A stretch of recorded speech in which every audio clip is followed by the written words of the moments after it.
imprimaturs in there. Okay. I gotta go look at my list. Hum that again? It's oh god.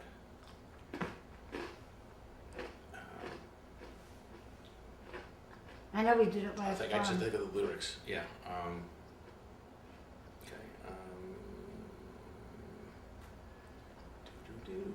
Oh my god. Whatever. Anyway, okay, so that's 8. 8. 2 others? Living in the world. Okay. And you said Father, I'm sorry? No. Father, I'm But sorry. I think that's, yeah. I think those 10, I don't know. We have to decide who needs to hear what. David Beale, by the way, played with like Joe Cocker, people like that. You know, it's Yeah, he was very in a more classic rock, older guys. Yeah. And he was in not White Stripes, but someone, like an older version of like the White Stripes. Really? Nobody told me anything like I that. think I'll have to Google him. I did Google him, and that's I said what Joe came- Cocker? Joe Cocker, I think Roy Harper, I don't know, just older musicians. And then Laura said she knows his assistant and she was going to find out. And she sent me a list, but there wasn't Oh. any band. No bands? Yeah, Not maybe that I knew of. Nothing, I mean, I recognized every name. Nothing jumped out at me as something like the White Stripes. No. No, it wasn't. It was. All right. Well, we'll come out. Let me just At any rate, get my. he hasn't heard any of this. No, he's heard But nothing. do you want, if you're going to go to Scholastic with this, what do you want to do with National Geographic? You know what? You want to talk to everybody. And National Geographic and Scholastic are not mutually exclusive. And what are those people that we met with last week supposed to be doing? Pitching them on a... When you said to me you're working on the website, remember you asked me, I said, they turned it more into the website, which is fine. I wanted to sort of come up with a pitch that could go to like U.S. News and World Report. So it's kind of, what's the media plan? How do you pitch this to the media? Who are they? What do they do? Peter Bernstein, they wrote, how would you describe it? Peter, they come out of, she won a Pulitzer Prize for something. They've done a lot of They're journalists? Journalists, They're, yeah. they're writers, yeah. They take like a lot of big issues and Like Da Vinci frame Code, them, they did yeah. the... What did they do with the Da Vinci Code? Well, what they do Are is they like, your friends of yours? I know it through a project that I did outside of Craig, but basically they'll be in charge. So U.S. News and World Report will either hire them or someone like Craig would hire them to create like a booklet and write like an in-depth kind of, special issue that then they stick in the magazine. And then the U.S. News and World Report would promote it, but it's like an insert to the magazine that's Advertising insert or just a No, regular no, editorial? more like an, editorial. what do we call them, advertorial Yeah. style. And it's, rich content. It's, very in-depth. There's all these different articles, all these different angles, and just different ways to look at a certain topic. Nice. But they're usually very It's very, highbrow. yeah, it's very journalistic, and it was kind of like, okay, we were doing a special, for Newsweek. I see. Show me what the six of the big stories would look like. They pushed it more in terms of the web, which was why we were a little, but that's okay because I didn't spend Because a you lot of wouldn't time. be using them for the web, would you? There's more for the content. They pushed it. It's okay because the way when it all lines up, they were thinking in terms of how you hot link these things. Mm-hmm. So it's all kind of layered and you keep clicking through. Should I put my computer on mute? I'll turn the volume down. I'm putting these pretzels over on this table because otherwise I'm going to eat all of them.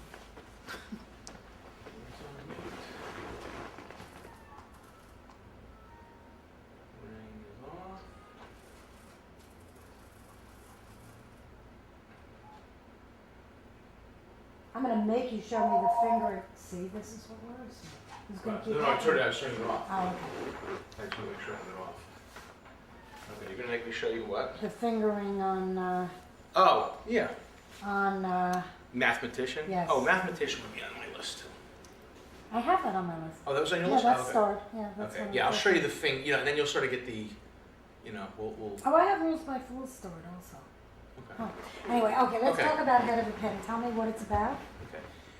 Head of a Pin is actually one of my favorite songs, and it was really stemmed from the work of Thomas Aquinas, who was one of the bedrock characters in the evolution of Christianity and Catholicism. And in a funny way, Stargazer, I used to call it, let's start with the A's. And there were three huge characters that played a role in the development of intellectual thought. Wait, I'm sorry. Okay. Is he Mike? No, we got it here. The wireless was acting funny, so it wasn't working right. But we're good. Good. I'm really You got a- sorry. Okay, you got I a didn't mean reading? to stop you. Oh no, the audio is totally fine. It is. Okay, I'm sorry. I no didn't mean worries. to stop you. Okay. Let's start again. So, Head of a Pin.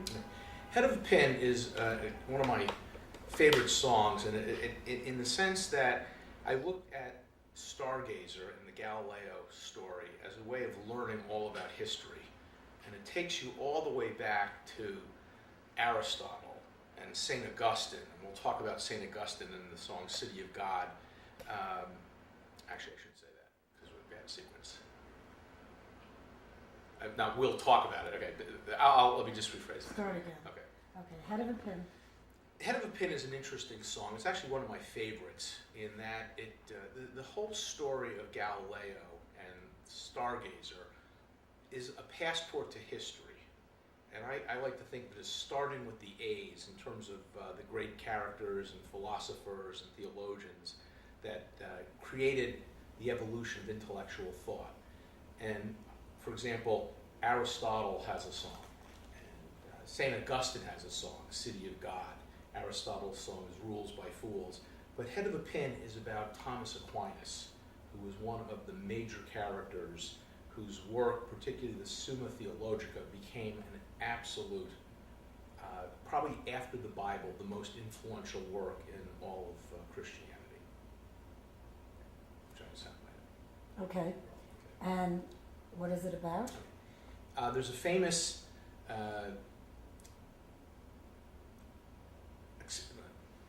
famous expression that people say when people get kind of tied up in debating and analyzing things called how many angels can dance on the head of a pin.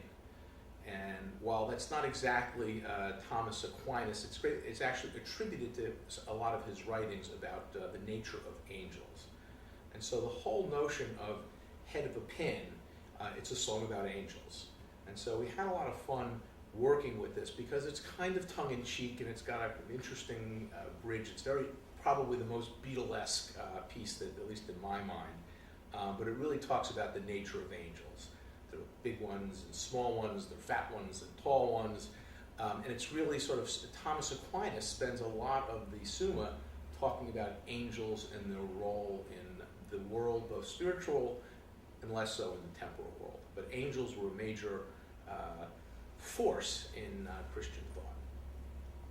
Do you realize where this can go to? Do you know how many people out there really believe in angels and how many websites there are and how many books and the linkages? Okay. So, That's to why I like talk the about, song. what? That's why I like the song. Yeah. Why you believe in angels? You know, you learn to believe in what? No one has been able to disprove the existence of angels. Or prove. Or prove, but that's... All the orchestration that's in this song, the bridge, the Beatlesy sort of departure rhythmically and melodically from the verse and the chorus, was that discussed as you were writing this? Was it an organic process? Do you remember how the song was written and what happened? Well, I do remember, this is the song that I think I probably had the most fun writing, and particularly the bridge, which is, met an angel who had lost her wings the other day. She took them off on her coffee break, but they flew away. It was just kind of very quirky, sort of white album-y, and I think that was sort of the inspiration for the bridge. The whole notion of angels weighing nothing and that they really take up no space just was a very powerful image for me, just sort of fun to even think about. And the idea as a kid of snow angels, when you think about it, when you fall backwards and sort of move your arms back and forth, and this notion of angels are so light they walk on the snow and they don't leave any footprints, I thought was sort of a fun thing. So, I think this one did evolve. It's probably, in terms of changing modes, that and perhaps Last Kiss in Venice are probably the two bridges that really kind of stick out in my mind. But the song sort of flowed. I remember in the lyric session, we did spend a lot of time talking about the harmonies and how, particularly for the chorus, it would fit together. But it was one of my favorite songs to write. Who kept this on track? When you were doing a recording session or a songwriting session, did you go all over the place? Did somebody have to reel it in? Did somebody say, let's stick to the verse, let's get this done first, then go to the chorus? How did that work? Well, for the writing sessions, there were really two types of sessions. One would be Alan and myself working on the music and the basic lyrics. And we would spend anywhere from 2 weeks to 4 weeks pulling a basic song together, and then we would bring in what we refer to as the song doctor, Joe Lynn, who typically we were working on a fairly tight time frame. So we might have one writing session with Joe where he'd learn the song, help us finish the lyrics, work on the, get some ideas for the melody, for the harmonies. But it was, when Joe was there, it was very businesslike. So we had a lot of fun, but it was typically, he had another session, or Alan was running off to a session, so there wasn't a lot of downtime. So, and I'd say somewhere between Joe and Alan as the taskmasters, it was pretty businesslike, but we did have a lot of fun. Did you ever start to write one song and end up with another one completely? No, I think the songs, typically the evolution of each song came out of something I was reading at the time or had come across, and that would be the kernel and the idea of the song. We did work on a number of songs, particularly towards the end, simultaneously. I think we may have even had 1 or 2 recording sessions where we did more than one song, but that would be atypical. Most of it was one song, get the tracks down, Joe comes in, bangs it out, on to the next song. I may have asked you this before, but I know you said you had a veto, but did you ever fight with them? I mean, did they ever feel this was right for the song and you said, no, this is the way I see it? I mean, how did that work? It's interesting because dealing with 2 professional musicians, and I was the amateur, I was given great deference to my creative veto, so to speak. I think over a period of 8 years, we never really had any arguments. Alan and I would debate. The closest thing I can remember was on Rules by Fools, which, what I call the emphasis on the wrong syllable. I wanted to sing it one way, and Alan wanted to do it another way. And it really wasn't even about the song, it was just how you would, what syllable would be emphasized. So I learned an awful lot, particularly with Joe and Alan, how you can work the, virtually any of the words can be worked into the song. It was actually just sort of incredible learning experience for me. But I think being with 2 professional musicians who rarely challenge, literally always gave me the final cut. But I can't even think of anything other than that one. That's the only thing that even comes to mind where we had a disagreement. That's amazing, 8 years. Oof. Buy this book. Do you want to hear a little of it first, or do you? Yeah. Let me just get the line. Are you just keeping this running, or are you pausing? Yeah, Okay. it's good. Good behind the scenes footage.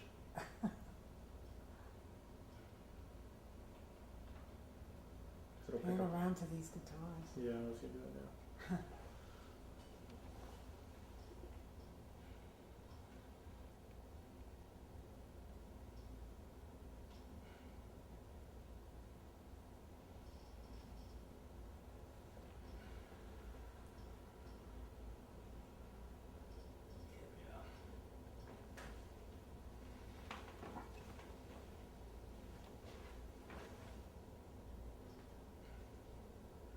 Have you heard? I just got the word that my new book got its stamp of approval. The licensors now say that what I wrote's okay, so there's no need for its removal. He's got a lot to say and could change the way. Okay, so first tell me, buy this book, what is it about? By This Book is actually an important part of the story of Galileo, and it's done in a little bit of a tongue-in-cheek by Galileo. This is the mischievous Galileo, where in order to have Galileo's book, Dialogue of the Two Chief World Systems, published, he needed to get the approval of what was called the Congregation of the Indians.